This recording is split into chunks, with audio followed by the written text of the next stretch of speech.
आज कोई बेहतरीन यूनिवर्सिटीज की बात करें तो दिमाग में आते हैं ऑक्सफोर्ड, येल और कैम्ब्रिज जैसे नाम। लेकिन एक कमाल की बात बताऊं, करीब 1500 साल पहले कहानी कुछ और ही थी। क्योंकि तब भारत में थी एक ऐसी यूनिवर्सिटी जो आज दुनिया की सबसे पुरानी यूनिवर्सिटीज में से एक है, नालंदा। नालंदा शब्द 3 शब्दों से बना है, ना प्लस आलम प्लस दा। इसका मतलब है एक ऐसा उपहार जिसकी कोई सीमा ना हो। वाकई जैसा नाम वैसा काम। इस यूनिवर्सिटी में ज्ञान का भंडार था। यहाँ सिर्फ धार्मिक ग्रंथ ही नहीं बल्कि लिटरेचर, थियोलॉजी, लॉजिक, मेडिसिन और फिलॉसफी जैसे कई सब्जेक्ट्स पढ़ाए जाते थे। और तो और हर सब्जेक्ट का भरपूर ज्ञान देने के लिए बनाई गई थी 9 मंजिला लाइब्रेरी, जिसमें 1 लाख 2 लाख नहीं 90 लाख से भी ज्यादा बुक्स और मैन्युस्क्रिप्ट्स थी। ये यूनिवर्सिटी 700 साल तक दुनिया को सीख देती रही। लेकिन नालंदा ने कई बार हमलों की मार को भी झेला।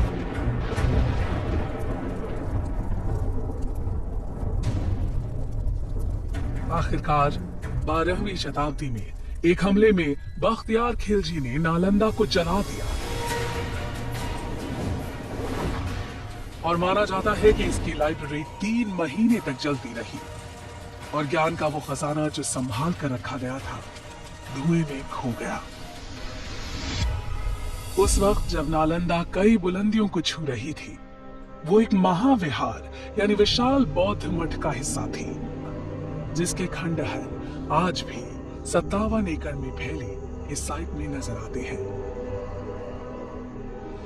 कुछ रिकॉर्ड्स के मुताबिक नालंदा दरअसल आम के बगीचे पर बनी थी, जिसे 500 व्यापारियों ने गौतम बुद्ध को तोहफे में दिया।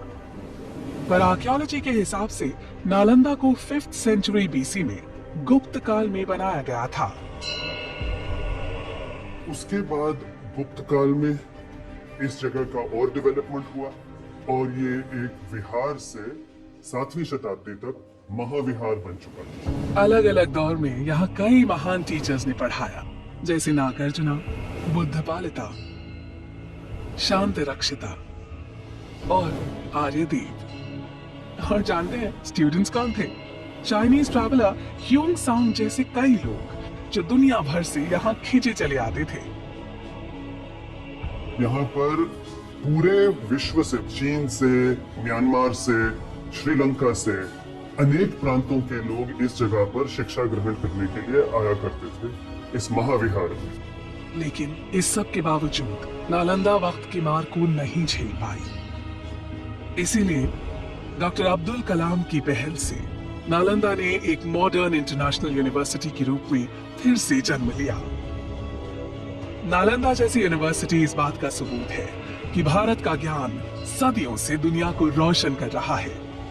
हम उम्मीद करते हैं कि वक्त एक बार फिर करवट लेगा और बेहतरीन एजुकेशन की तलाश करता हर इंसान कहेगा, it happens only in India.